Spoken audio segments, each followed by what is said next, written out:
আসসালামু আলাইকুম। সবাই কেমন আছেন? আশা করি সবাই সুস্থ আছেন, ভালো আছেন।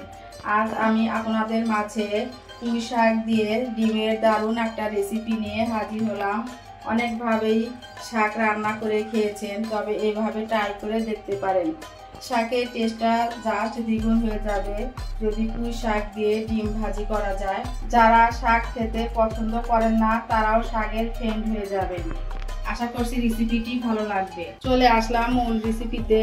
এখানে আমি পুঁই শাক কেটে ধুয়ে পরিষ্কার করে এইভাবে ঝুড়ি ঝুড়ি করে কেটে নিয়েছি। শাকটা খুবই টাটকা এবং খুবই ফ্রেশ, একদম কচি দেখে শাকটা নেওয়া হয়েছে। আর এখানে আমি 2টা ডিম নিয়েছি, আর এখানে আমি 2টা পেঁয়াজ কুচি করে নিয়েছি, একটা দেশি রসুন কুচি করে নিয়েছি, আর 10-12টা কাঁচামরিচ ফালি করে নিয়েছি। এখন আমি চুলায় কড়াই বসিয়ে দিয়েছি। কড়াইয়ের ভিতর সম্পূর্ণ শাকগুলো দিয়ে দেব। এখানে আমি কাঁচামরিচ ফালিগুলো শাকের সাথে দিয়ে দিলাম, আর আমি দিয়ে দিলাম 1/2 চামচ পরিমাণ লবণ। দিয়ে ঢাকনা দিয়ে ঢেকে 2-3 মিনিট রাখবো। চুলাটা আমি অন করে দিলাম। এইভাবে আমি 4 থেকে 5 মিনিট পর ফিরে আসবো। ফিরে এলাম 5 মিনিট পর। দেখুন শাক থেকে কত পানি ছেড়ে দিয়েছে। এই যে এখন আমি ভালোভাবে শাকটা নেড়ে চেড়ে নেব। এই পর্যায়ে আর ঢাকনা দিয়ে ঢেকে দেব না। ঢাকনা দিয়ে ঢেকে দিলে কালারটা নষ্ট হয়ে যাবে, একদম ফ্যাকাশা হয়ে যাবে, তখন কিন্তু শাকটা দেখতে ভালো লাগবে না।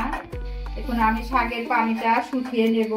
এভাবে ছোট ছোট পিস ফলো করে যদি শাক রান্না করা যায় বা ভাজি করা যায় তাহলে কিন্তু শাকটা খেতে খুবই ভালো হয়। দেখুন শাকের পানিটা কিন্তু শুকিয়ে গিয়েছে আর শাকটাও সিদ্ধ হয়ে গিয়েছে। এই পর্যায়ে আমি শাকটা নামিয়ে নেব। শাকের কালারটা কি সুন্দর সবুজ হয়েছে, দেখতেই পাচ্ছেন। চুলায় একটা প্যান বসিয়ে দিয়েছি, প্যানটা গরম হয়ে গিয়েছে। এখন আমি পরিমাণ মতো তেল দিয়ে দেব। দিয়ে দিলাম পরিমাণ মতো তেল।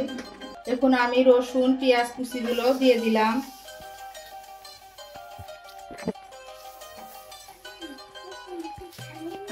পেঁয়াজটা আমি এখন একটু লালচে করে ভেজে নেব।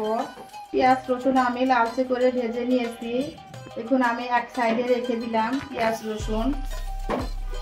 এখন আমি 2টা ডিম এই যে দিয়ে দিলাম, একটু লবণ দিয়ে দিলাম পরিমাণ মতো। অনেক বাচ্চারা শাক সবজি খেতে পছন্দ করে না, ডিম দিয়ে যদি পুঁই শাক এইভাবে ভাজি করে দেওয়া যায় তাহলে কিন্তু বাচ্চারা খেয়ে নেবে।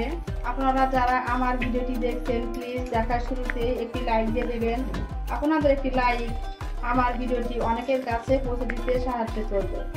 আর যদি বেশি ভালো লেগে থাকে তাহলে আমার চ্যানেলটি সাবস্ক্রাইব করে দিবেন। সাবস্ক্রাইব করে পাশে থাকা বেল বাটনের অল অপশনটি প্রেস করে দেবেন, যাতে করে আমি কোনো ভিডিও ছাড়ার সাথে সাথে আপনার কাছে নোটিফিকেশন চলে যায়। আর যারা অলরেডি এই কাজটি করে দিয়েছেন আপনাদেরকে জানাই অসংখ্য অসংখ্য ধন্যবাদ। ডিমটা কিন্তু জমে এসেছে। এখন আমি ডিমটা এভাবে ঝুড়ি ঝুড়ি করে ভেঙে দেব।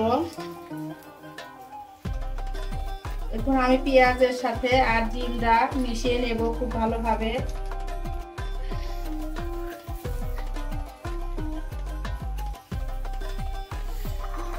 এখন আমি ভাপিয়ে রাখা শাকগুলো দিয়ে দিলাম,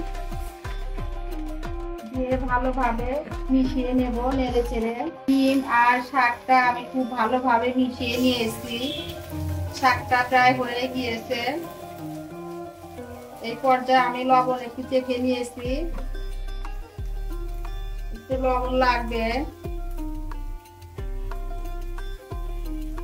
লবণ দিয়ে আবারও আমি ভালোভাবে নেড়ে চেড়ে মিশিয়ে নেব। দেখুন শাকের কালারটা কত সুন্দর হয়েছে, আর শাকটাও কিন্তু একদম ঝরঝরে হয়েছে। শাক ভাজিটা হয়ে গিয়েছে, আমি গ্যাসটা অফ করে দিলাম। এখন আমি পরিবেশন করে নেব। তৈরি হয়ে গেল খুবই মজাদার ভিন্ন স্টাইলে ডিম দিয়ে পুঁই শাক ভাজি। এই ডিম পুঁই শাক ভাজিটা গরম গরম ভাতের সাথে খেতে কি যে ভালো লাগে, একবার না খেলে কিন্তু বুঝবেন না। একবার হলেও এই রেসিপিটি বাসায় ট্রাই করে দেখবেন।